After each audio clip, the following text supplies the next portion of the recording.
Sometimes life's greatest treasures hide in plain sight. In a weathered countryside estate, Michael Thompson works tirelessly as a caretaker, tending to a paralyzed man who hasn't spoken a word in years. Day after day, he reads stories, shares meals, and even brings his young daughter Emma to brighten the quiet halls. What Michael doesn't know is that behind those unresponsive eyes lies one of the world's wealthiest men, a billionaire silently searching for someone worthy of his legacy. But what makes a person truly deserving of such an extraordinary gift? Before we jump back in, tell us where you're tuning in from. And if this story touches you, make sure you're subscribed, because tomorrow I've saved something extra special for you. Michael Thompson stared at the stack of bills on his kitchen table, each envelope marked with an angry red "Final Notice" stamp. The dim light of dawn crept through the worn curtains, casting long shadows across the pile of financial obligations that seemed to grow taller with each passing month. His fingers traced the edge of his late wife Sarah's medical bills, still unpaid after 3 years. The quiet of the morning was broken by the soft padding of feet down the hallway. "Daddy!" Emma's sleep-tousled head appeared around the corner, her stuffed giraffe trailing behind her. At 8 years old, she had her mother's eyes, deep brown, and full of quiet wisdom. "Hey, sweetheart." Michael quickly shuffled the bills into a drawer. "You're up early. I heard you moving around." Emma climbed onto his lap, a habit she'd never outgrown. "Are you worried about money again?" Michael's heart clenched. Children shouldn't have to understand such adult concerns. Yet Emma had developed an uncanny ability to read his moods. Perhaps it came from being thrust into a world of loss too young, learning to navigate grief alongside her father, just grown up. "Oh, stuff," he assured her, kissing the top of her head. The scent of her strawberry shampoo reminded him of better days, when Sarah would braid Emma's hair before school. "How about some breakfast? We've got—" He opened the refrigerator, surveying its meager contents. "Eggs and toast? Can we have cinnamon toast, like Mom used to make?" "Of course we can." Michael reached for the nearly empty cinnamon shaker. These small requests always hit him hardest, the simple traditions Sarah had created that now fell to him to maintain. As Emma ate her breakfast, Michael unfolded the local newspaper, scanning the job listings for the 3rd time that week. His current position at the hardware store barely covered their basic needs, and the weekend maintenance work at the local church wasn't enough to bridge the gap.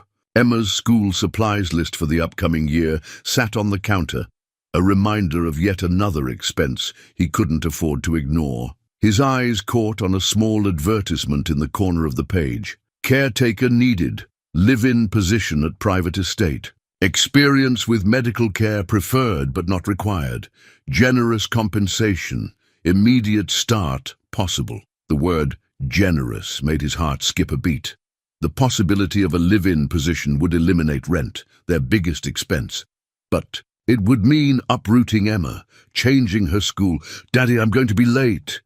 Emma's voice snapped him from his thoughts. She was right. They had 10 minutes before her school bus arrived. As he helped Emma pack her backpack, making sure her homework was safely tucked inside, Michael couldn't shake the advertisement from his mind. That evening, after Emma was asleep, he called the number listed.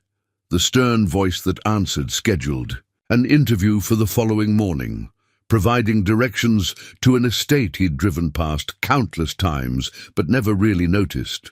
That night, as Michael sat on the edge of Emma's bed watching her sleep, he made a silent promise, the same one he'd made every night since Sarah's passing. Somehow, some way, he would give their daughter the life she deserved, even if it meant taking a chance on something completely unknown. The gravel crunched under Michael's tires as he drove through the rusted iron gates of Sterling Estate. Early morning mist clung to the unkempt grounds, shrouding the mansion in an almost ethereal haze. The building itself seemed to emerge from another era, its Victorian architecture proud but weathered, like an elderly aristocrat fallen on hard times. Mrs. Harrison awaited him on the front steps, her grey hair pulled into a severe bun, clipboard clutched to her chest. Her appearance matched her voice from the phone call. "All business, no nonsense. Mr. Thompson," she said, extending a thin hand. "Punctuality is essential in this position. You're 3 minutes early. That's acceptable." The faintest hint of approval crossed her features before vanishing. Inside, the mansion told 2 stories at once. Beneath the dust and neglect lay glimpses of former grandeur, intricate woodwork, crystal chandeliers, and oil paintings in heavy gilt frames. Michael followed Mrs. Harrison through a maze of corridors, their footsteps echoing on marble floors. "The position requires complete dedication," she explained, her heels clicking against the stone. "You would live on site, in the caretaker's cottage adjacent to the main house. Your primary responsibility would be attending to Mr. Sterling's daily needs." "And my daughter?" Michael ventured carefully. "The advertisement mentioned this was a live-in position." Mrs. Harrison paused, turning to face him. "Mr. Sterling has no objection to children, provided they're well-behaved. The cottage has 2 bedrooms. Your daughter's schooling could be arranged locally." They stopped before a heavy oak door. Mrs. Harrison's voice lowered. "Mr. Sterling has been unresponsive for the past 5 years. He requires assistance with all daily activities, feeding, bathing, medication. We've had 7 caretakers in the past 3 years. None lasted more than 6 months. May I ask why?" "The isolation, the responsibility, the silence." She gestured to the door. "See for yourself." The room beyond was spacious but sparsely furnished. Sunlight filtered through partially drawn curtains, illuminating a hospital-style bed where a man lay motionless. William Sterling appeared to be in his 60s, his silver hair neatly combed, his face clean-shaven, presumably by the previous caretaker. His eyes were open but vacant, staring at nothing. "Good morning, Mr. Sterling," Mrs. Harrison said crisply. "This is Michael Thompson, interviewing for the caretaker position." No response, not even a flicker of acknowledgement. Michael approached the bed slowly. Something about the stillness of the man struck him, not the vacancy of someone absent, but the quietness of someone listening. "Hello, Mr. Sterling," Michael said softly. "It's nice to meet you." For a moment, so brief Michael nearly missed it, something shifted in those distant eyes. Then it was gone. Mrs. Harrison reviewed the duties, medication schedules, feeding, times, physical therapy exercises, daily reports. The salary she mentioned made Michael's breath catch, more than triple his current income. When she presented the contract, her pen poised expectantly, Michael thought of Emma, of bills paid on time, of not having to choose between new shoes and school supplies. "There's one more thing," Michael said, studying Mr. Sterling's face. "Would it be all right if sometimes my daughter visited? She's 8, very quiet. She loves to read. Maybe she could read to Mr. Sterling sometimes?" This time, the change in Sterling's expression was unmistakable, the slightest softening around the eyes. Mrs. Harrison noticed it too. Her clipboard lowered slightly. "I suppose that could be arranged." She sounded uncertain for the first time. "Though I should warn you, Mr. Thompson, this position, it's not just about physical care. Some days the silence, it becomes almost tangible." Michael looked at the man in the bed, remembering countless silent nights after Sarah's passing, when words seemed inadequate against the weight of loss. "Sometimes," he said quietly, "silence can say more than words." He signed the contract. Mrs. Harrison nodded briskly, reverting to her efficient manner. "You can move in this weekend. I'll have the cottage prepared." She paused at the door. "Mr. Thompson, do remember, appearances here can be deceiving. Even the silence has purpose." With that cryptic warning, she left Michael alone with his new charge, the contract's pages still warm from his signature. In the bed, Mr. Sterling continued his unblinking vigil. But something had changed in the quality of his silence. It felt, somehow, expectant. The caretaker's cottage exceeded Michael's expectations. Though small, it had been thoroughly cleaned and furnished, with fresh linens on the beds and even a vase of flowers on the kitchen table. Emma's room overlooked a neglected garden that, despite its overgrown state buzzed with butterflies and honeybees. "It's like a fairy tale house, Daddy." Emma spun in circles, her boxes of belongings forgotten by the door. "Can I plant flowers in the garden?" "We'll see, sweetheart." Michael consulted the patient care log Mrs. Harrison had given him. His first official duty would begin in 20 minutes, helping Mr. Sterling with breakfast. The morning routine proved more challenging than expected. Sterling's unresponsiveness meant every movement required careful manipulation, lifting him to a sitting position, supporting his head, ensuring each spoonful of pureed food reached its destination. Yet Michael noticed small things: how Sterling's breathing would change slightly when approached, the way his eyes would track movement even when his face remained impassive. In his log entry that evening, Michael wrote, "Patient shows subtle signs of awareness, responds to voice and touch through minor physiological changes. Will continue to monitor." Days fell into a rhythm. Wake at 6. Help Sterling with morning hygiene and breakfast. Physical therapy exercises, gentle stretches and joint rotations to prevent muscle atrophy. Lunch at noon, afternoon care, evening routine. Each task meticulously recorded in the log. Emma adapted to her new school with surprising ease, coming home with stories about her classmates and teachers. She took to visiting Sterling's room after finishing her homework, perching in the oversized armchair by his bed. "Can I read to him, Daddy? Like you read to me when I'm sick?" Michael glanced at Sterling, noting the barely perceptible shift in his expression. "I think he'd like that." Emma's clear voice filled the usually quiet room with tales of magical wardrobes and talking animals. Michael, changing Sterling's IV bag, could have sworn he saw the man's finger twitch during a particularly exciting passage. The other staff kept their distance.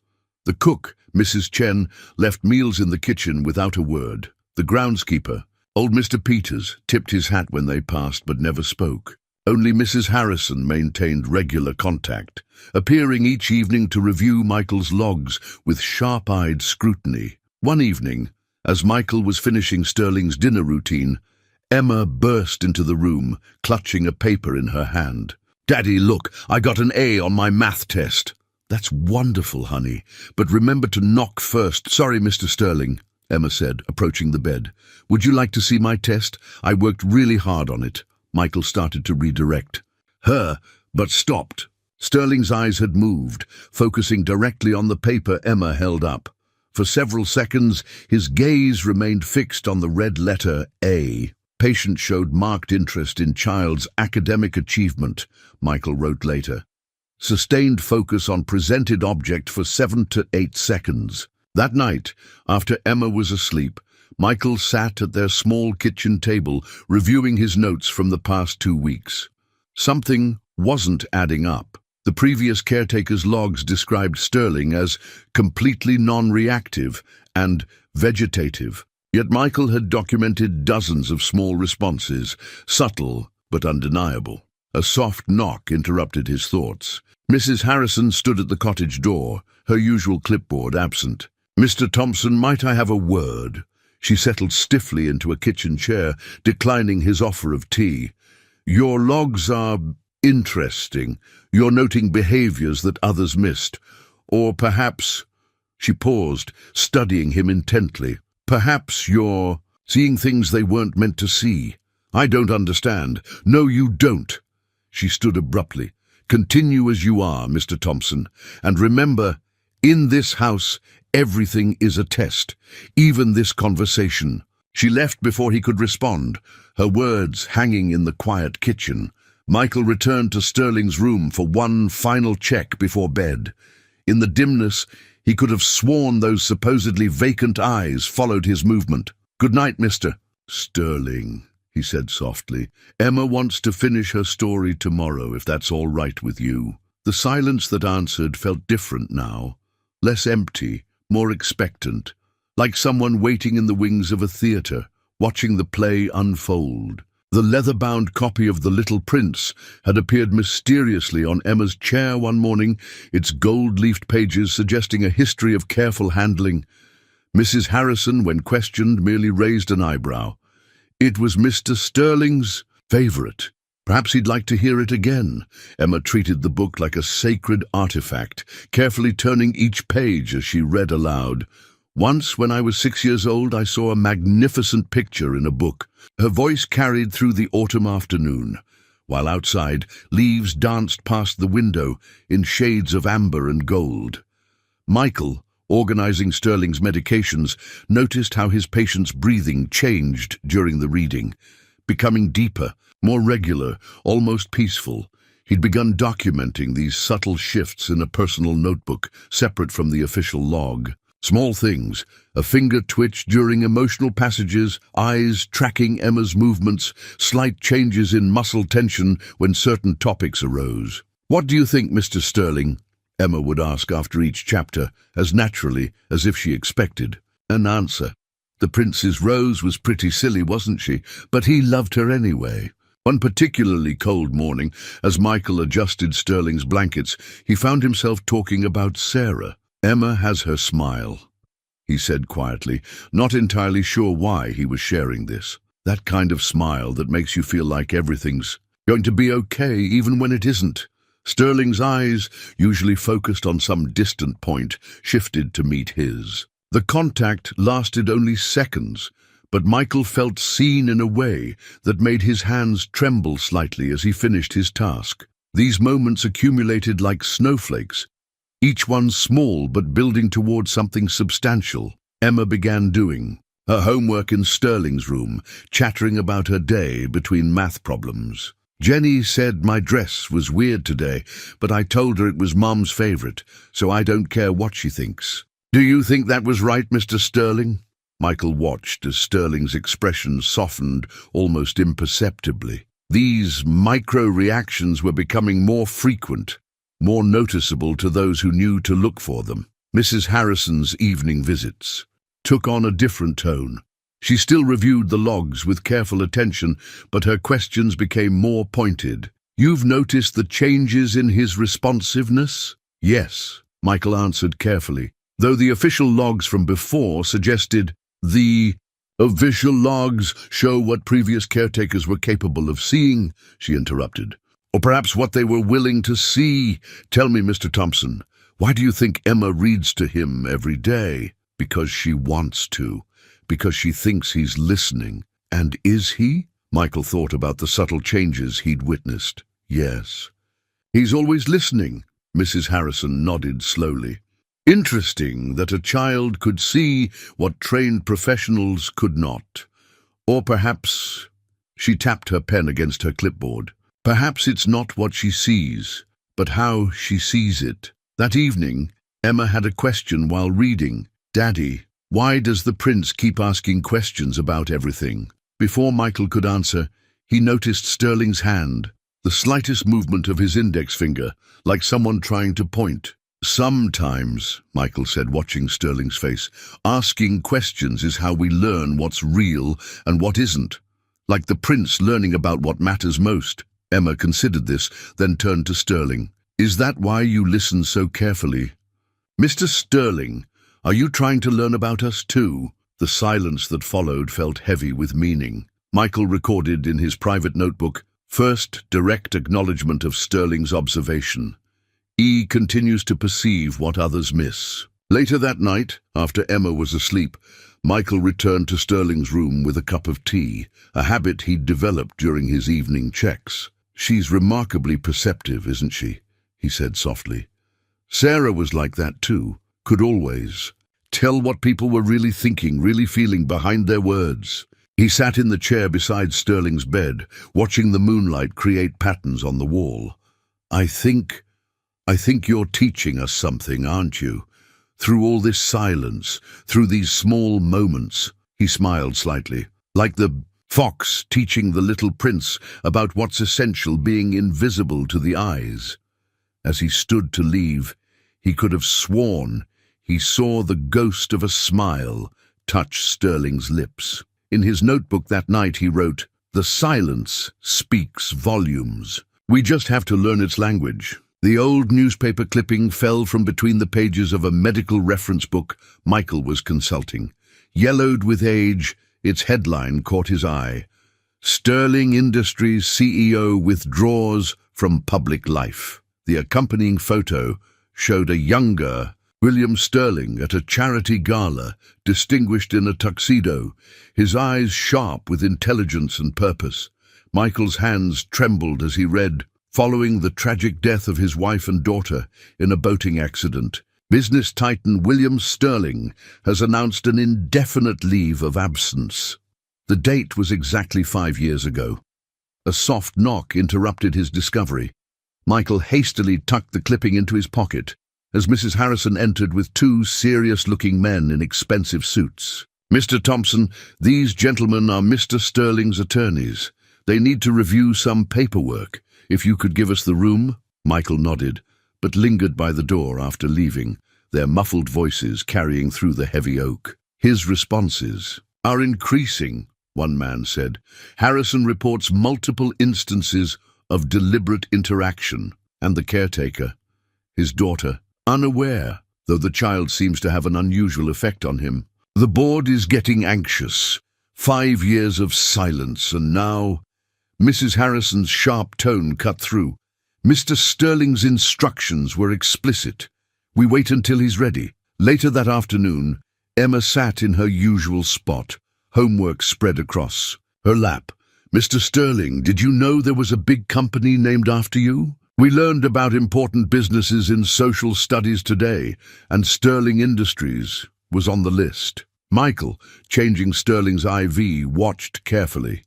The man's finger twitched against the blanket, a movement becoming more frequent lately. "They make all sorts of things," Emma continued, oblivious to the weight of her words. "Jenny's dad works at one of their factories. She said they're the biggest employer in 3 states. That evening, after Emma was asleep, Michael did something he'd never done before. He opened his laptop and searched for William Sterling. The results were overwhelming. Sterling Industries, a global corporation worth billions. Technological innovations, medical breakthroughs, charitable foundations. And at the center of it all, the man now lying silently in the mansion's master bedroom. The articles painted a picture of a brilliant but private man. No scandals, no controversies, just steady success and quiet philanthropy. Until the accident. Until the silence. A soft sound from Sterling's room drew Michael's attention. He found his patient awake, eyes fixed on the window where moonlight streamed in. "I found the article," Michael said quietly, pulling the yellowed clipping from his pocket. "About your family, I'm so sorry." He paused, watching Sterling's face. "Emma, she reminds you of her, doesn't she? Your daughter?" The change in Sterling's expression was subtle but unmistakable. A deepening around the eyes, a tension in the jaw. "That's why Mrs. Harrison let us stay. Why you respond to her." Michael sat in the bedside chair. "But there's more to it, isn't there? This silence, it's not just grief. You're watching, observing, testing something or someone." Down the hall, a floorboard creaked. Michael turned to find Mrs. Harrison in the doorway, her face unreadable. "Quite the detective, aren't you, Mr. Thompson?" Her voice held an odd note. Not anger, but something like approval. "Though you're only seeing the surface of a very deep pond, the attorneys today. They're not just checking on his health, are they? Everything in this house has purpose, Mr. Thompson, even questions left unanswered." She glanced at Sterling, especially those. That night, Michael updated his private notebook. Patient's condition appears voluntary, at least partially.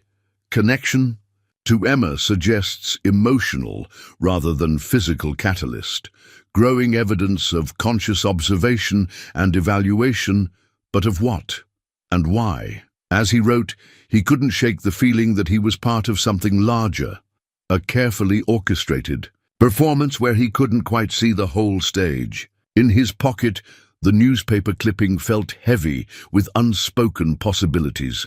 Outside his window, the estate grounds stretched into darkness, its overgrown gardens and weathered facade a stark contrast to the corporate empire its owner had built. Somewhere in that contrast, Michael sensed, lay the truth he was only beginning to understand. The crisis came without warning on a quiet Sunday afternoon. Emma had been reading from The Little Prince when Sterling's breathing suddenly changed, becoming shallow, labored. Michael noticed immediately, his years of caring for Sarah having trained him to recognize the subtle signs of distress. "Emma, go get Mrs. Harrison. Quick now." The next few minutes passed in a blur of focused intensity. Sterling's lips had taken on a bluish tinge, his oxygen levels dropping rapidly according to the bedside monitor. Michael's hands moved with practiced efficiency, checking airways, adjusting position, reaching for the emergency oxygen supply he'd familiarized himself with but never needed to use. "Come on, Mr. Sterling," he murmured, fitting the oxygen mask. "Stay with us." Mrs. Harrison burst in with Emma close behind. "The ambulance is 8 minutes out." He might not have 8 minutes. Michael's voice remained steady, though his heart raced. "Emma, sweetheart, I need you to hold Mr. Sterling's hand. Talk to him like you always do. Mrs. Harrison, help me." With his positioning, as they worked, Emma's small voice rose above the monitor's urgent beeping. "Remember the part we just read, Mr. Sterling, about how the prince had to leave his planet to learn what mattered most? You can't leave yet. We haven't finished the story." Something shifted in Sterling's expression, a flicker of consciousness, a fight. His oxygen levels began to stabilize. "That's it," Michael encouraged, adjusting the mask. "Listen to Emma's voice. Stay with us." By the time the paramedics arrived, the immediate danger had passed. The emergency room doctor would later note in his report, "Patient stabilized prior to emergency transport due to quick intervention by caretaker. Notable improvement in respiratory function attributed to immediate response and appropriate emergency care procedures." That evening in the hospital's private room, Michael sat watching the steady rise and fall of Sterling's chest. Emma had finally fallen asleep in the chair beside him, her hand still clasping Sterling's. She wouldn't leave. Michael explained softly to the silent man. "Said you needed to know someone was here." He paused, studying Sterling's face. "Just like I stayed with Sarah every night in the hospital.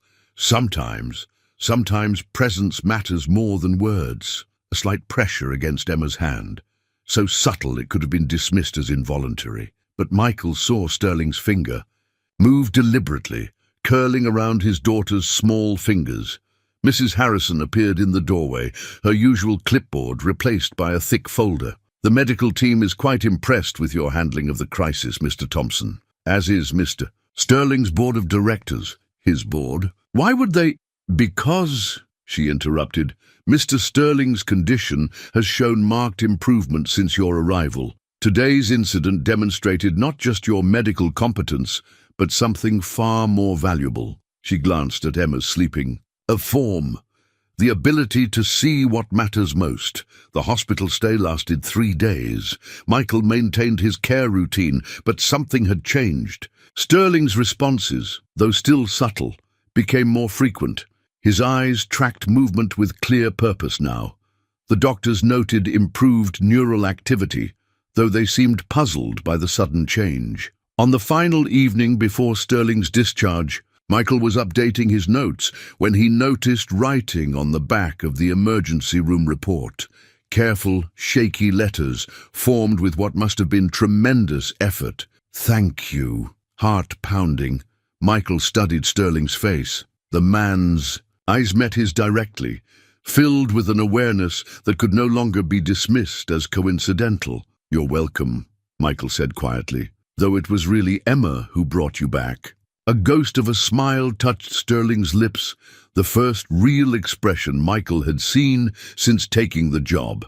That night's entry in Michael's private notebook read, "First confirmed communication. Patient fully conscious and aware. Choosing silence. For reasons still unknown. Emergency served as catalyst for deeper connection. Emma's presence continues to be a crucial factor in his engagement."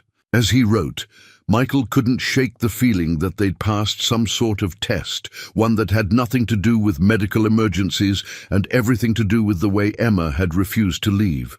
the way they'd worked together as a family. Would, without question or hesitation. In the hospital room, Sterling slept peacefully, his hand still loosely holding Emma's, as if anchoring himself to the simple, profound truth of a child's unconditional care. Security cameras had been installed during Sterling's hospital stay, silent sentinels recording every interaction in his room. Michael noticed them immediately upon their return, their small red lights blinking steadily in the corners. Mrs. Harrison offered no explanation beyond a cryptic, "The board requires additional monitoring now," but it was the changes in Sterling himself that commanded Michael's attention.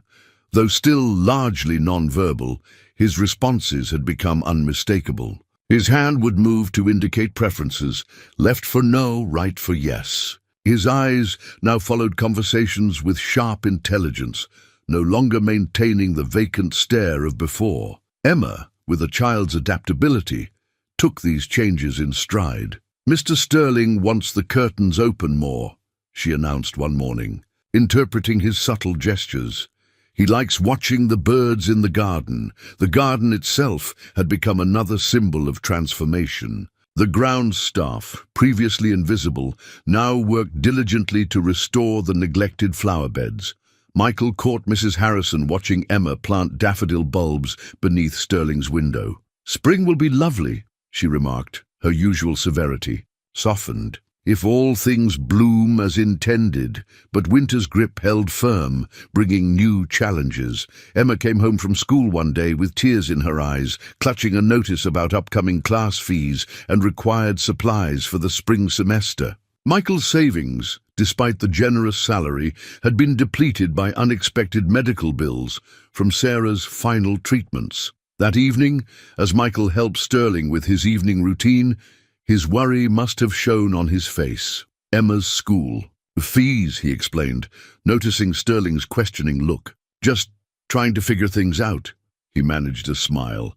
"Nothing we won't handle." The next morning, Mrs. Harrison appeared with an envelope. "A performance bonus," she explained, the amount making Michael's eyes widen. "Mr. Sterling was quite impressed with your handling of the recent situation." Michael looked to Sterling, who met his gaze steadily. A security camera whirred quietly, adjusting its angle. "I can't accept this much." "You can," Mrs. Harrison interrupted, "and you will. Consider it an investment in Emma's education." That afternoon, the security footage would have captured a curious scene. Emma, doing her homework as usual in Sterling's room, looked up suddenly. "Did you have children, Mr. Sterling, before you got sick?" Michael, organizing medications nearby, froze, but Sterling's response was immediate, a single tear tracking down his cheek as his hand moved right. "Yes, I bet you were a good—" "Oh, Dad," Emma said softly, "you listen like my daddy does." The cameras recorded Sterling's hand, reaching slowly toward Emma, his fingers trembling with effort. She took it naturally, as if they'd been holding hands all along. "It's okay to be sad," she told him. "Daddy says it means we loved someone very much." Later that night, reviewing the day's care notes, Michael found a folded paper that hadn't been there before. Inside, in Mrs. Harrison's precise handwriting, "Security footage from today has been archived at Mr. Sterling's request. Some moments deserve to be preserved." The note included a still image from the cameras, Emma holding Sterling's hand, both of their faces reflecting a shared understanding of loss and comfort. Michael carefully tucked it into his private notebook. That evening, during the final check, Sterling's monitor displayed elevated heart rate and blood pressure readings. "Pain?" Michael asked, concerned. "Should I call—" Sterling's hand moved left. "No." His eyes conveyed something more complex than physical discomfort. "Memories," Michael guessed softly. "A slight move, right?" "Yes." "The hardest part," Michael said. "Adjusting Sterling's blankets isn't the big moments, it's the small ones. Finding her favorite cereal at the store, hearing a song she loved, watching Emma grow up without her mother." He paused. "But sometimes those same small moments help us heal." Sterling's eyes met his, filled with a depth of understanding that needed no words. Above them, the security camera continued its vigilant recording, capturing a moment of connection between two fathers who had learned the same painful lessons about love and loss. In his notebook that night, Michael wrote, "The cameras see everything, but perhaps not what matters most. That lives in the spaces between recordings, in shared silence, in understood grief, in small gestures of comfort freely given and gratefully received." The annual report landed on Michael's desk with deliberate casualness, Mrs. Harrison's way of leaving breadcrumbs without explicit direction. "Sterling Industries marks 5th year of leadership transition," the cover declared, alongside a photo of an empty chair in a sleek boardroom. "The board meeting ran long today," Mrs. Harrison mentioned, lingering by the door. "They're quite interested in Mr. Sterling's progress." Michael leafed through the report, numbers swimming before his eyes.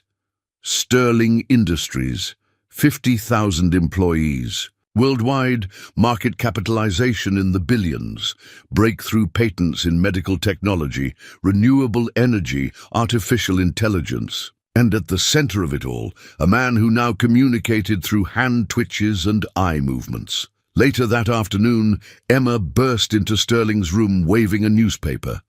"Look what we learned in current events. They're opening a new Sterling Industries medical center that's going to help kids with cancer for free. Is that your company, Mr. Sterling? Is that why you have their annual report?" The silence in the room grew heavy. Sterling's eyes met Michael's, something like resignation, mixing with determination in his gaze. "Emma, honey," Michael started, but Sterling's hand moved deliberately to the side table, where a silver bell lay unused since Michael's arrival. With visible effort, Sterling's fingers curled around it. The sound that filled the room was clear, purposeful. Once, twice, 3 times, Mrs. Harrison appeared, as if she'd been waiting for this moment. "That's the signal we've been waiting for," she said, her usual efficiency colored by emotion.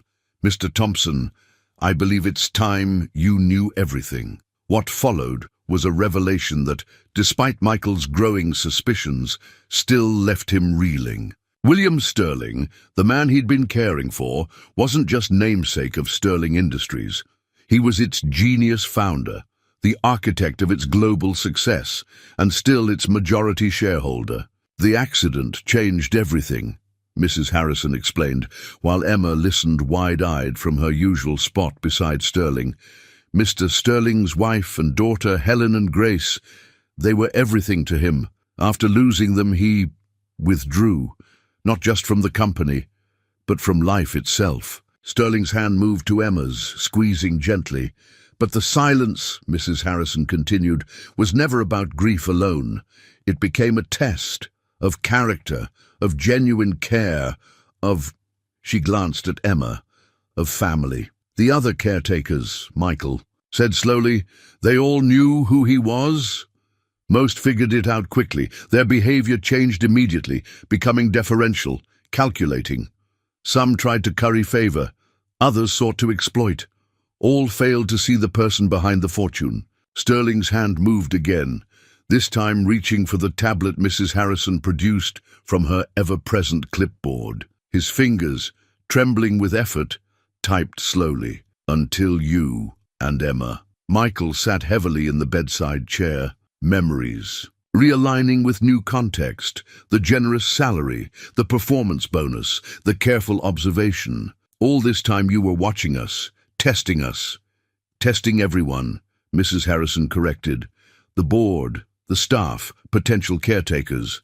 Mr. Sterling needed to know who could be trusted with not just his care, but his legacy." Emma, who had been unusually quiet, suddenly spoke up.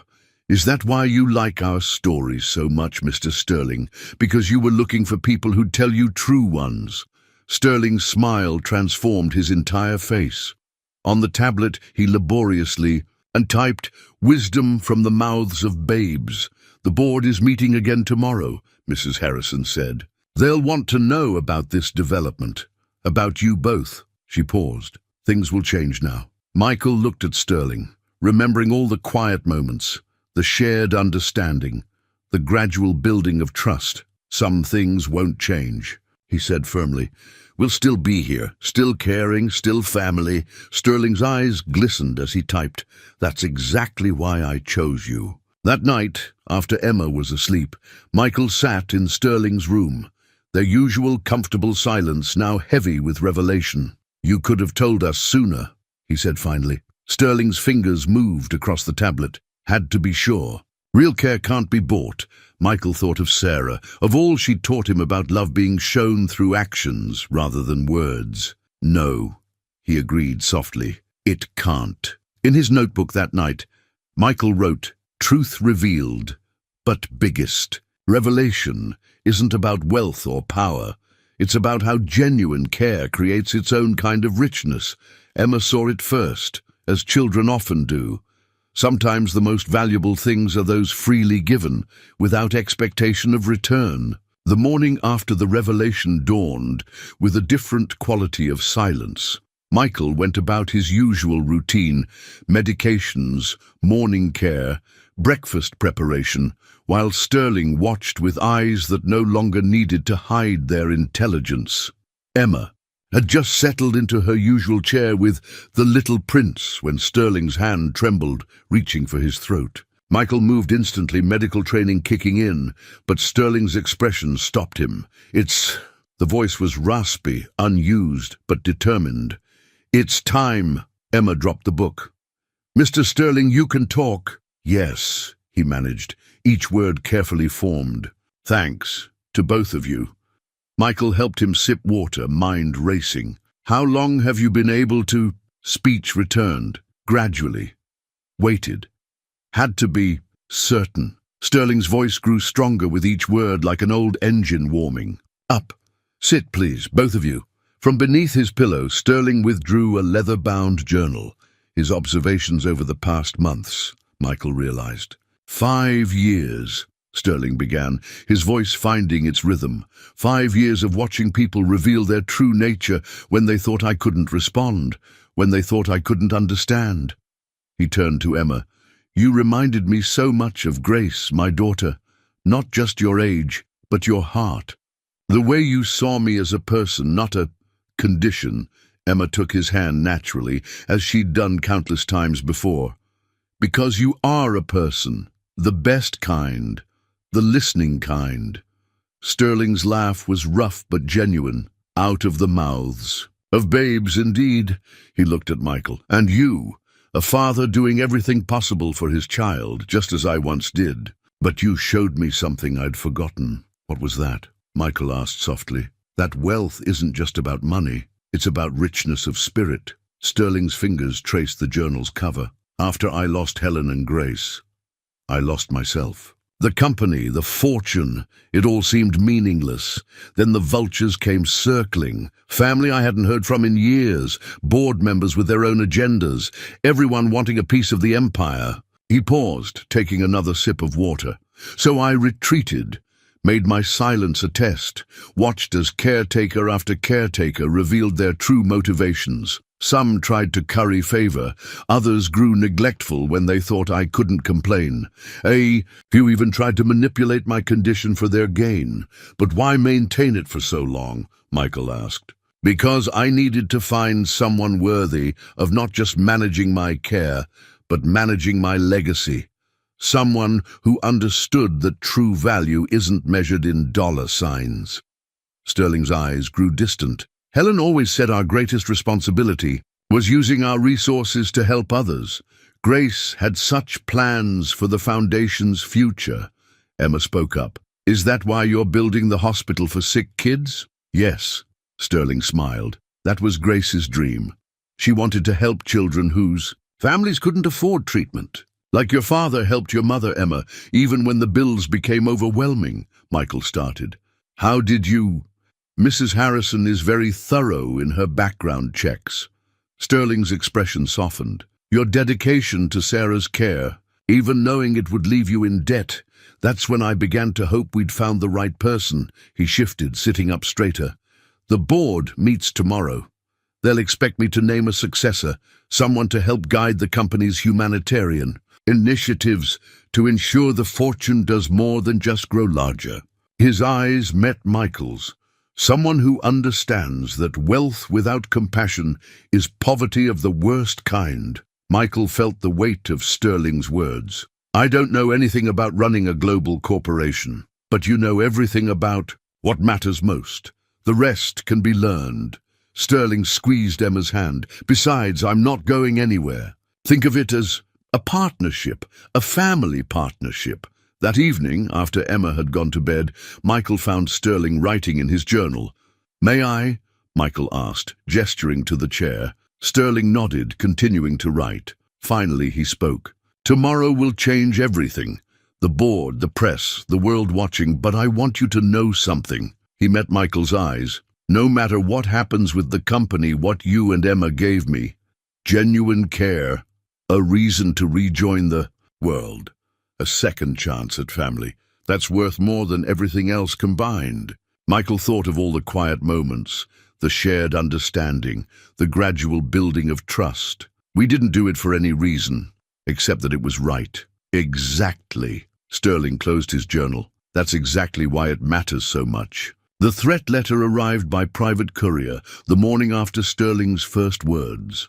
Michael found it slipped under the cottage door, expensive cream-colored stationery bearing a familiar corporate logo. Mrs. Harrison's face tightened when he handed it to her. Victor Sterling, she said grimly, William's nephew. He's been interim CEO since the withdrawal. She passed the letter to Sterling, who read it with narrowing eyes. Blood runs thicker than water, Sterling quoted with bitter amusement. The board won't stand for an outsider taking control of a family legacy. He always did have a flair for dramatic statements. Michael felt a chill despite the morning sun. Should we be concerned?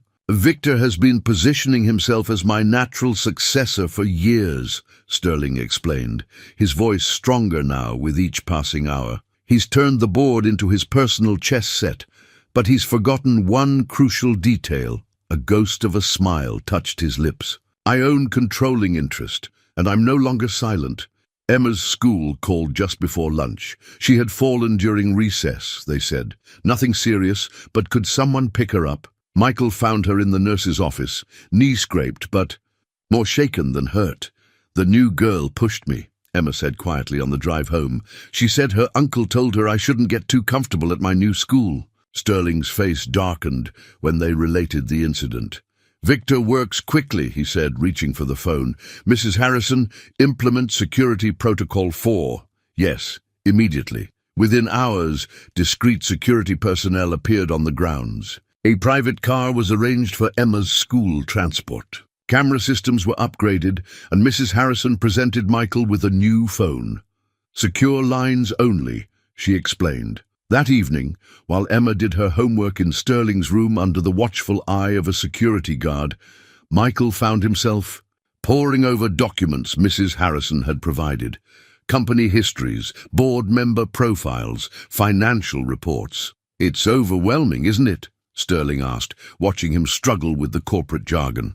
I'm a caretaker, Michael said quietly, a former hardware store clerk. I don't know anything about running a multinational corporation. No, Sterling agreed, but you know about care, integrity, and putting others first. The rest is just details.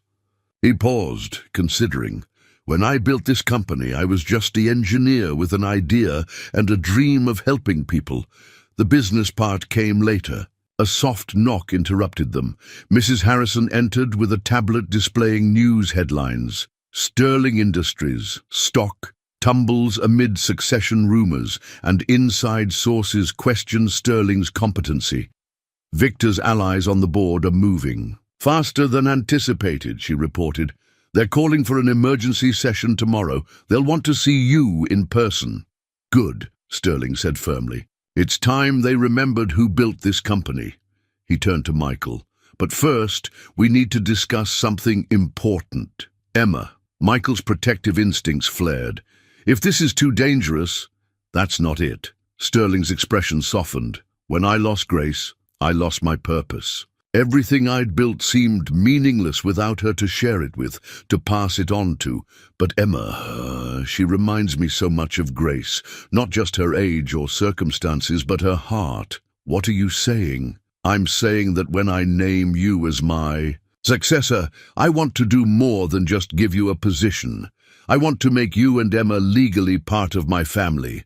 Full adoption. She would be my granddaughter in name and law, with all the protection and opportunities that brings. Michael sat heavily in the bedside chair. That's too much. We can't possibly what? Accept a grandfather's love. A chance to honor my daughter's memory by helping a child who shares her spirit. Sterling's voice grew. Urgent. Victor thinks he can threaten us because you're outsiders. I want to remove that weapon from his arsenal. By making us family. By recognizing the family we've already become. Later that night, after Emma was asleep, Michael stood at her doorway, watching her peaceful face. On her bedside table, The Little Prince lay open to the page about what was essential being invisible to the eyes. His phone buzzed with a message from Mrs. Harrison. Board meeting tomorrow, 9 a.m., decision time. Michael thought of Sarah, of her final words about making sure Emma had every chance in life. He thought of Sterling, who had found in them something worth breaking his silence for. He thought of Victor Sterling, who saw only power and possession, where others saw possibility and love. In his notebook that night he wrote, "Sometimes the biggest choices aren't about what we gain, but about who we choose to be. Sometimes family isn't about blood, but about what we're willing to sacrifice for each other." The leather-bound business manual Mrs. Harrison provided was thicker than any book Michael had ever seen. "Your crash course in corporate leadership," she explained, placing it alongside breakfast. "Mr. Sterling's personal notes and strategies. From 30 years of building the company." The day began before dawn, Sterling already awake and alert when Michael arrived. "We have 6 hours before the board meeting," he said, his voice stronger each time he spoke. "Time for your first lesson. In what really matters in business, the profit margins, market strategies?" Michael asked, thumbing through the manual's dense pages. Sterling smiled. "No, people." He pressed a button, and the room's television screen flickered to life, showing the face of a middle-aged woman. "Meet Maria Gonzalez, head of our maintenance staff in our Texas facility. 3 children, youngest has cerebral palsy. When Victor tried to cut the company healthcare plan, she organized the workers to fight back." More faces appeared. Workers, researchers, middle managers. Sterling knew their names, their families, their struggles and triumphs. "A company isn't spreadsheets and stock prices," he explained. "It's people, all working together toward something larger than themselves." Emma burst in, ready for school in her new security-mandated routine. "Mr. Sterling, I learned about your company's solar energy project in science class today. Is it true you're giving free electricity to poor neighborhoods?" "Grace's initiative," Sterling said softly. "She believed clean energy shouldn't be a luxury." He turned to Michael. "That's lesson 2. Profit without purpose is meaningless." The morning became a whirlwind of information. Mrs. Harrison brought executives to Sterling's room for introductions, some warm, others barely concealing their skepticism of Michael. Through it all, Sterling guided him, explaining the undercurrents of corporate politics. "Watch Janet from legal," he advised after one particularly tense meeting. "She's supported Victor because she thought she had to, but her heart's with the humanitarian projects. Show her we're expanding those, she'll switch." Sides Michael's head spun with names, numbers, and strategies. During a brief break, he found Emma's latest drawing on Sterling's bedside table. 3 figures holding hands outside a restored mansion, sun shining above them. "My new family," she'd written in careful letters. "She sees what matters most," Sterling said, following his gaze. "Beyond the corporate empire, beyond the power struggles, family, legacy, purpose." He handed Michael a thick folder. "Speaking of which, the adoption papers. My lawyers drew them up overnight." Michael opened the folder with trembling hands. "Are you sure about this?" The board needs to understand that this isn't just about business succession, Sterling interrupted. It's about choosing what kind of future we want to build. Victor sees the company as a tool for power. Grace saw it as a way to help people. Emma, without even knowing it, sees the same thing Grace did. A knock announced Mrs. Harrison with another executive, this one younger, carrying a tablet filled with graphs and projections. As Michael listened to their discussion of market trends and investment strategies, something clicked into place. These solar projects, he interrupted, surprising himself, they're not just about helping poor communities, are they? They're creating future customers, building goodwill, developing new technologies we can scale up, Sterling beamed. Exactly. Profit and purpose aren't enemies, they're partners. Victor never understood that. The morning raced by, each lesson building on the last. Michael learned about sustainable business practices, employee welfare programs, community investment strategies. Sterling's philosophy emerged through it all. Business as a force for positive change, profits as a means rather than an end. Last lesson, Sterling said as the clock approached 9. The most important one. He gestured to the manual, now filled with Michael's notes. All of this, the strategies, the numbers, the corporate politics, it's necessary, but it's not essential. What's essential is remembering why we're doing it. For family, Michael said, thinking of Emma's drawing. For leaving the world better than we found it, just like Grace would have wanted. Sterling nodded. Victor thinks this company is about power.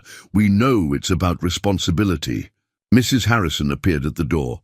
The board is assembling. Sterling squeezed Michael's hand. Ready? Michael thought of Sarah, who'd taught him that love means stepping up even when you're scared. He thought of Emma, who saw the best in everyone. He thought of Grace, whose vision they were now entrusted with continuing. Ready. The Sterling Industries boardroom breathed old money and power. All mahogany panels and leather chairs, with a view of the city skyline through floor-to-ceiling windows. Victor Sterling stood at the head of the table, his tailored suit and carefully styled grey hair projecting the very image of corporate leadership, until the doors opened. William Sterling entered in his wheelchair, Michael pushing him, Mrs. Harrison flanking them with her ever-present clipboard. The board members' reactions ranged from shocked whispers to barely concealed dismay. Victor's smile froze. "Uncle William," he managed, "we didn't expect—" Clearly, Sterling cut him off, voice strong and clear. "Though as CEO of this company, I'm not sure why my presence at a board meeting would be unexpected." Michael positioned Sterling's wheelchair at the table's head, forcing Victor to step aside. The power shift was palpable. "The board has concerns," Victor recovered, producing a document, "about your competency to lead, given your condition." "Condition?" Sterling's eyebrow raised. "You mean my voluntary silence while I evaluated potential successors? That condition?" The boardroom erupted in murmurs. An elderly board member leaned forward. "Voluntary, William?" "Entirely." Sterling's gaze swept the room. "After losing Helen and Grace, I needed to know who could be trusted with their legacy. Who saw this company as more than just a profit machine? And you think this caretaker is that person?" Victor's voice dripped disdain. "A man with no business experience, no education in—" "A man," Sterling interrupted, "who demonstrated exactly the qualities this company was built on. Integrity, compassion, vision." He nodded to Mrs. Harrison, who distributed folders to each board member. "Let's talk about vision." Michael recognized the contents: the solar energy initiative, the children's hospitals, the employee welfare programs, all of Grace's dreams. Updated and expanded. "These programs will cut into profits," Victor protested. "The shareholders are looking at projected growth of 20%. Michael spoke up, surprising himself. The morning's lessons clicked into place. Sustainable energy isn't just humanitarian, it's the future of the industry. Community healthcare builds brand loyalty and employee retention. These aren't expenses, they're investments. Janet from legal nodded slowly. the public relations value alone. This isn't about PR, Michael continued, warming to the subject.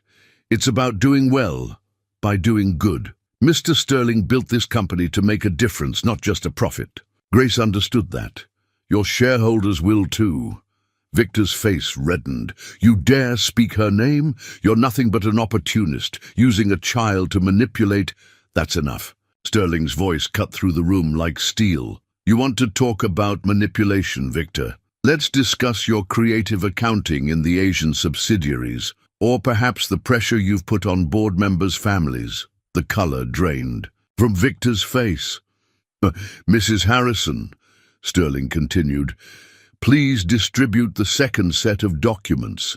The evidence was damning. Years of minor fraud, corporate bullying, and ethical shortcuts. Not enough for criminal charges, but more than enough to end Victor's career. You've been busy during your silence, Uncle, Victor said quietly. I had excellent help. Sterling nodded to Mrs. Harrison. And motivation. Grace would have hated what you were turning her legacy into.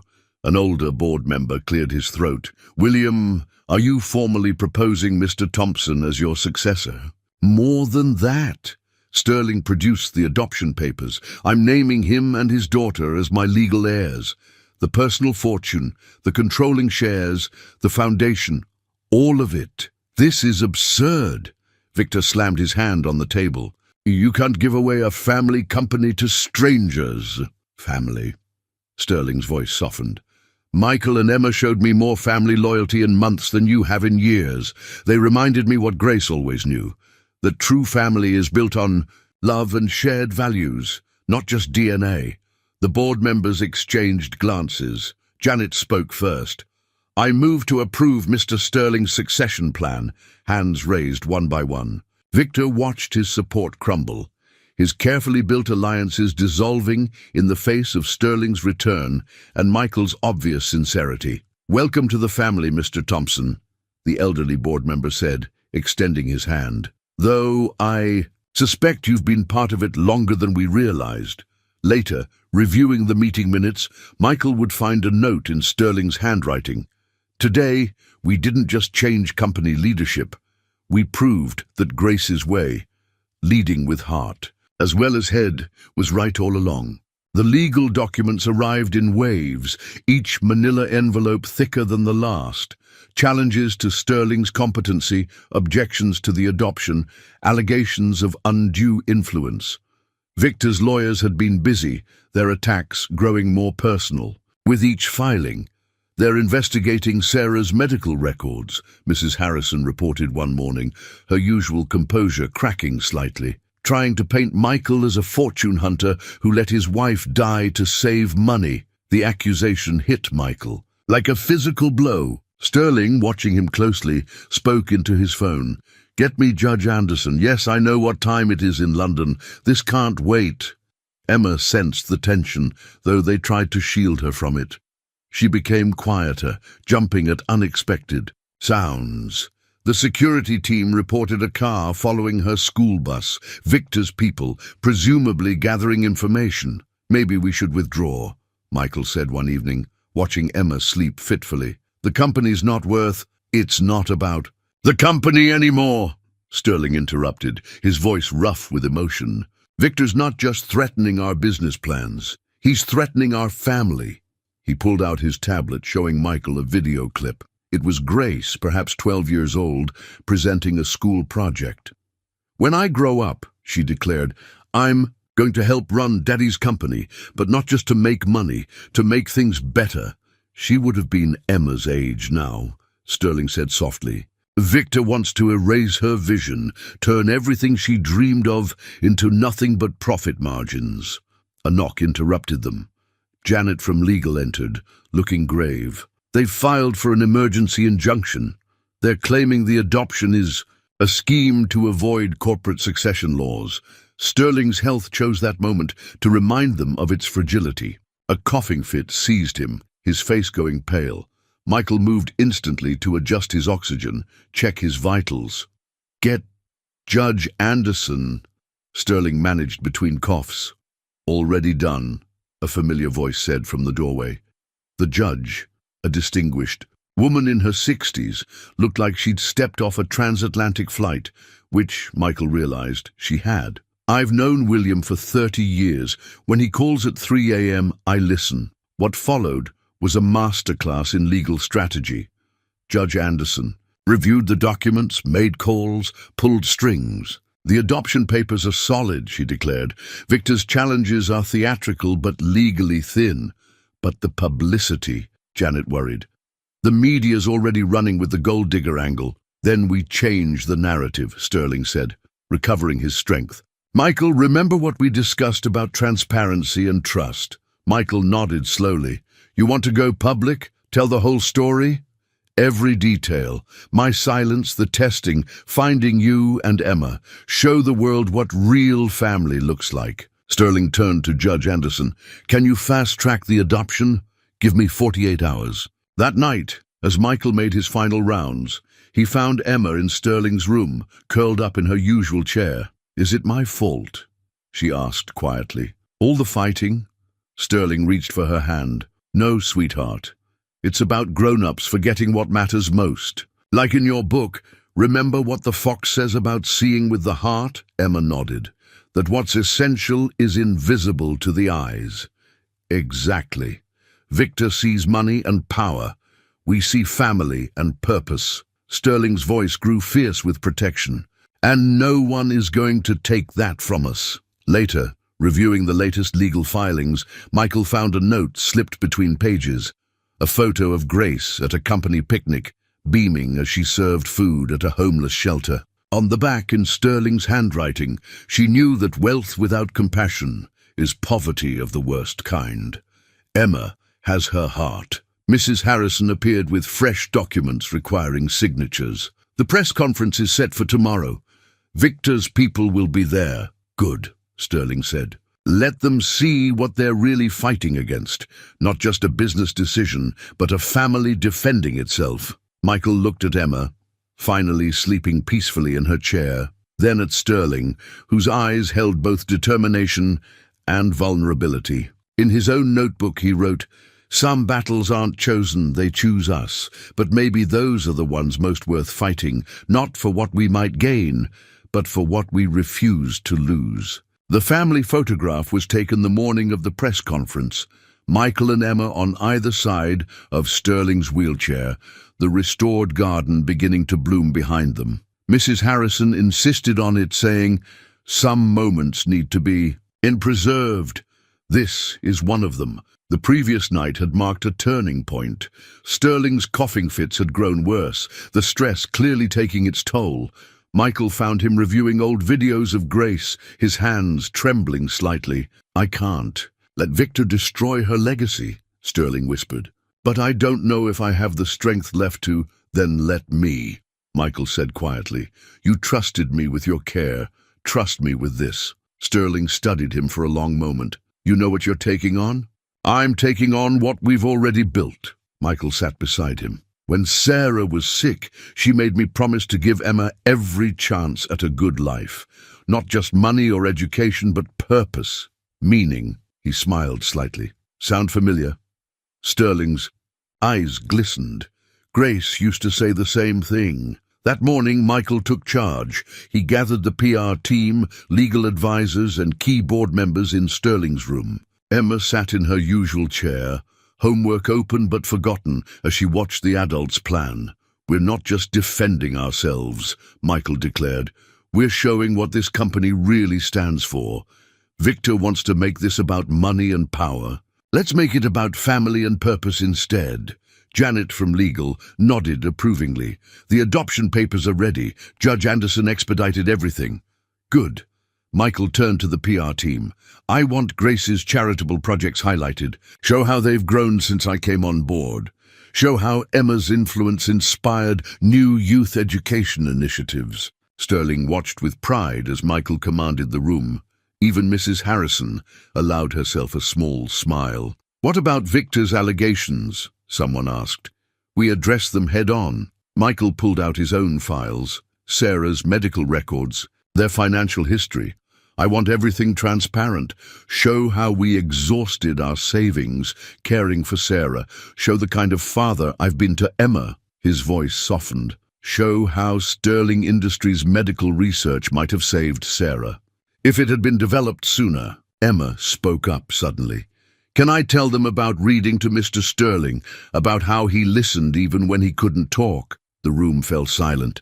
Sterling reached for her hand. "Yes, sweetheart, that's exactly what they need to hear." The morning raced by. Michael approved press statements, reviewed legal documents, and coordinated security measures. He found himself drawing on everything Sterling had taught him, but adding his own perspective, a caretaker's attention to detail, a father's protective instincts, a widower's understanding of legacy. Just before noon, Mrs. Harrison entered with, "Breaking news. Victor's giving his own press conference. He's claiming the whole thing is a publicity stunt." "Perfect," Michael said, surprising everyone, "because we have something he doesn't." "What's that?" Sterling asked. "The truth." Michael nodded to Emma, who was helping straighten Sterling's tie. "And living proof of what family really means." The photographer arrived, capturing the moment that would soon be seen worldwide. As the camera flashed, Michael remembered something Sarah used to say, "Family isn't about who you're born to. It's about who you die for." Sterling must have read his thoughts. "She'd be proud of you," he said softly. "Both of them would." Emma looked up from adjusting Sterling's collar. "Are you scared, Daddy?" Michael thought about everything at stake, not just the company and its resources, but the chance to continue Grace's vision, to give Emma the purpose Sarah had dreamed of for her, to show the world that true wealth isn't measured in dollars. "No, sweetheart," he answered honestly. "Not anymore." Mrs. Harrison appeared at the door. "It's time." As they prepared to face the media, Sterling pressed something into Michael's hand, Grace's old company ID badge. "She would have wanted you to have this," he said. "You're carrying her dream forward now." Michael clipped it beside his own ID, feeling its weight like a promise. In his notebook later he would write, "Today we stop reacting and start leading. Not just a company, but a vision of what family can be, what business should be, what legacy truly means." The adoption papers sat on the podium like a promise made tangible, their fresh signatures still drying beneath the bright lights of the press conference. Michael stood at Sterling's right hand, Emma between them, as cameras flashed and reporters leaned forward in anticipation. Sterling spoke first, his voice carrying the weight of 5 years' silence. "Many of you have speculated about my withdrawal from public life. Today, you'll learn the truth, not just about my silence, but about what it means to build a legacy worthy of those we've lost." The story unfolded like chapters in their shared journey. Sterling spoke of Helen and Grace, of grief that threatened to swallow him whole, of watching his company's values erode under those who saw only profit margins. "So I chose silence," he explained, "not from weakness, but to observe, to test, to find someone who understood that true wealth isn't measured in quarterly reports." Michael stepped forward then, telling their story, Sarah's illness, the struggles as a single father, the chance encounter with a job posting that changed everything. His voice caught when he spoke of Emma's first meeting with Sterling. "She saw him," Michael said simply. "Not the businessman, not the fortune, not even the patient. She saw the person beneath it all, just as he saw us." Emma, in a dress that Sarah would have loved, spoke next. Her clear voice carried to every corner of the packed room. "Mr. Sterling listened like my daddy listens. Even when he couldn't talk, he heard everything. The important stuff, like in The Little Prince, the stuff you see with your heart." Victor burst in then, flanked by lawyers. "This is a farce, a manufactured story to manipulate." "Actually," Judge Anderson's voice cut through as she stood. "From the audience, every word is documented." She held up a thick folder. "Including your recent attempts at intimidation, Victor. The SEC is particularly interested in those." Victor's face drained of color as federal agents appeared at the doors. Sterling's voice remained steady. "This company was built on innovation and compassion, the two qualities my daughter Grace valued most. Today, we're not just announcing a succession plan, we're announcing a return to those values. Michael unveiled their initiatives, expanded medical research, sustainable energy projects, educational programs. These aren't just charitable efforts, he explained, his recent crash course in business evident in his confident delivery. They're investments in our shared future. Profit with purpose, just as Grace envisioned. Janet from legal stepped forward. With more documents. The board's approval is unanimous, she announced. Mr. Thompson's adoption and succession are legally binding. Additionally, Ms. Emma Thompson is named heir to the Sterling Foundation, continuing Grace Sterling's humanitarian vision.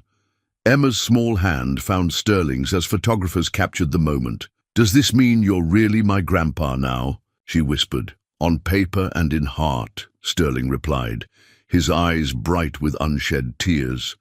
Victor's last attempt at resistance crumbled as Mrs. Harrison methodically presented evidence of his misconduct, his carefully cultivated image of corporate leadership dissolved beneath the weight of documented fraud and ethical violations. "You can't just give away a family company," he protested weakly. "We're not giving it away," Sterling corrected. "We're ensuring it stays with family, the kind of family Grace would have been proud of." The press conference ended with an unprecedented moment. Sterling Industries' new leadership team gathered around Sterling's wheelchair, not in a corporate boardroom, but in the restored garden where Emma had planted daffodils months ago. The symbolism wasn't lost on anyone. New growth, fresh beginnings, legacy renewed. Later that evening, as the media frenzy died down, they gathered in Sterling's room. Emma had fallen asleep in her usual chair, the day's excitement finally catching up with her. Michael found himself holding Grace's old company ID, now officially his. "Having second thoughts?" Sterling asked softly. Michael watched Emma sleep, thinking of Sarah's last wish for their daughter to have every opportunity. He thought of Grace's vision for the company, now entrusted to their care. He thought of the responsibility they'd inherited, not just to run a business, but to prove that success and compassion could coexist. "No," he said finally, just wondering what Sarah would make of all this. Sterling smiled. "I think she and Grace are watching together, proud of what their love set in motion. The adoption papers had been filed, the succession confirmed, the challenges overcome. But as Michael wrote in his notebook that night, the real victory wasn't in the legal documents or corporate transitions. It was in the simple truth Emma had seen from the beginning, that family, like love, grows not from obligation, but from choice, from seeing with the heart. The estate renovation plans spread across Sterling's desk, showing not just structural repairs, but a complete transformation. The old caretaker's cottage would become a guest house, while the mansion's east wing was being converted into comfortable family quarters. But it was the garden that commanded the most attention. Emma's careful drawings of flower beds and butterfly gardens pinned alongside professional landscaping designs. "Grace would have loved this," Sterling said, watching through the window. As Emma directed the gardeners on proper daffodil placement, she always said this place needed more color. 3 months had passed since the press conference. Victor faced federal charges, the company's stock had stabilized, and most importantly, their unusual family had found its rhythm. Michael split his time between the corporate offices and home, refusing to give up his role as Sterling's primary caretaker, despite having a staff at his disposal. "Some responsibilities aren't about obligation," he'd explained to the board. "They're about choice." Sterling's health had improved markedly since the stress of succession had lifted. He'd taken to holding informal board meetings in the garden, where Emma's newly planted flowers added splashes of color to the corporate discussions. "Your quarterly projections are impressive," Mrs. Harrison noted one morning, reviewing reports while Emma tended to her garden nearby. "The new medical research initiative is particularly promising. Sarah would have benefited from these treatments," Michael said quietly.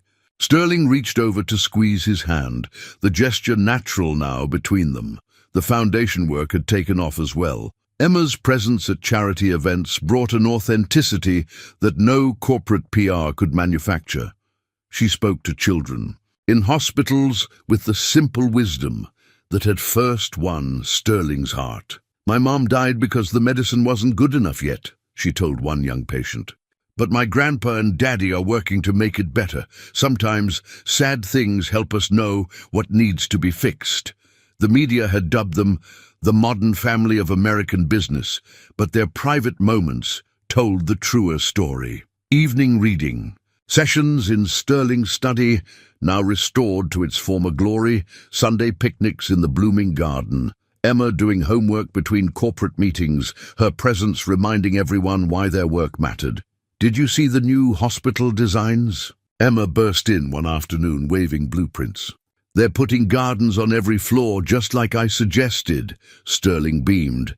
"Grace's original plans mentioned healing gardens. She would be proud to see you carrying that forward." The changes weren't just physical. Sterling Industries' corporate culture had shifted, emphasizing both profit and purpose. Employee welfare programs expanded, environmental initiatives accelerated, and the Sterling Foundation's budget doubled. "You've achieved more in 3 months than I managed in 5 years of traditional leadership," Sterling told Michael one evening. They were watching Emma teach Mrs. Harrison the proper way to plant tulip bulbs, the usually stern woman kneeling in the dirt with surprising enthusiasm. "It's not just me," Michael replied. "It's all of us. Family makes everything stronger." That night, as they gathered for dinner in the newly renovated dining room, Michael noticed something profound. The formal portrait of Grace that had hung over the fireplace no longer seemed to carry the weight of grief. Instead, surrounded by fresh flowers from Emma's garden, it felt like she was part of their evening, her smile blessing the family that had grown from her father's loss. Sarah's presence was there too, in the way Michael said grace before meals, in Emma's laugh that echoed her mother's, in the lessons about love and care that had prepared Michael for this unexpected journey. Later, reviewing the renovation plans one last time, Michael added a note: "Memorial garden to include Sarah's favorite roses beside Grace's cherished daffodils." Some legacies bloomed together. Sterling found him there, lost in thought. "Having our annual 'How did we get here' moment?" he asked, with gentle understanding. "Just thinking about how loss led to finding," Michael replied, "how endings became beginnings." Emma's voice called from the garden, where the first stars were becoming visible. "Daddy, Grandpa, come see the evening primrose blooming." They went together, Sterling walking now with just a cane, Michael beside him ready to help if needed.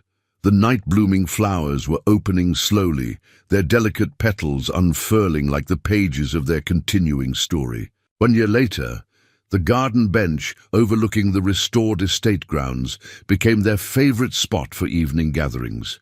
The setting sun painted the sky in shades of amber and rose, while Emma's carefully tended flowers filled the air with gentle fragrance. Here, 3 generations would sit together, sharing stories and simple moments that made their unusual family feel perfectly natural. "Tell me again about Mom and Grace," Emma asked one such evening, her head resting against Sterling's knee while Michael sat nearby. At 9 now, she wore her hair in the same style Sarah had once favored, though her growing interest in business meetings and foundation work reflected Grace's influence. "They would have been great friends," Sterling said, his voice strong and clear now. Both of them saw the world not just as it was, but as it could be. The evening news had just featured their latest initiative, a nationwide network of children's hospitals, each with healing gardens designed using Emma's original concepts. The medical research division had made breakthrough discoveries in the same illness that had taken Sarah, developments that would help countless other families. "Your mother believed in fighting for what matters," Michael added softly, "and Grace believed in using success to help others. Together, they gave us our compass." The estate had bloomed into a place of warmth and purpose, the mansions restored. Grandeur now served as both home and hope, hosting charity events, foundation meetings, and quiet family dinners with equal grace. The caretaker's cottage had become a welcome center for families visiting loved ones in their medical facilities. Sterling Industries had transformed too. Under Michael's leadership, guided by Sterling's experience and Emma's innate sense of compassion, the company had become a model of conscious capitalism. Profits soared even as their humanitarian initiatives expanded, proving that success and service could coexist beautifully. Look, Emma pointed to the garden's newest addition, a butterfly sanctuary she'd designed herself. The monarchs are migrating through just like we planned. Sterling watched the orange-winged visitors dance among the flowers. Nature has a way of knowing where to find welcome, he mused, just as people do when we open our hearts. Michael thought about the journey that had brought them here. A desperate job application, a silent billionaire, a child's wisdom that saw beyond surfaces. The security cameras still monitored the estate, but now they captured moments of joy more often than intrigue. Sometimes, Sterling said, as if reading his thoughts, the greatest wealth comes disguised as loss. He squeezed Emma's hand. Sometimes it takes a child to remind us what matters most. The sun dipped lower, casting long shadows across the garden, where Sarah's roses now grew alongside Grace's daffodils, their different blooms creating a harmony neither could have achieved alone. Just like their family, born from loss, grown through love, strengthened by purpose, Emma's voice broke the peaceful moment. We did good, didn't we? All of us together? Michael and Sterling exchanged glances over her head, seeing in each other. The journey shared, the trust built, the family forged from choice rather than chance. Yes, they answered together. We did good. As evening settled over the estate, 3 figures remained on the garden bench, their silhouettes merging with the gathering dusk. Behind them, the mansion's warm lights promised welcome. Before them, the garden bloomed with providence, and around them, the legacy of 2 remarkable women lived on in the family they had helped create. Not through their presence, but through the love they had left behind. Some might call it a fairy tale. This story of a struggling single father, a silent billionaire, and the little girl who helped them both find their voice. But those who knew them best understood it was something far more valuable. Proof that family, like flowers in an untended garden, can bloom in the most unexpected places. You just have to be willing to see with your heart.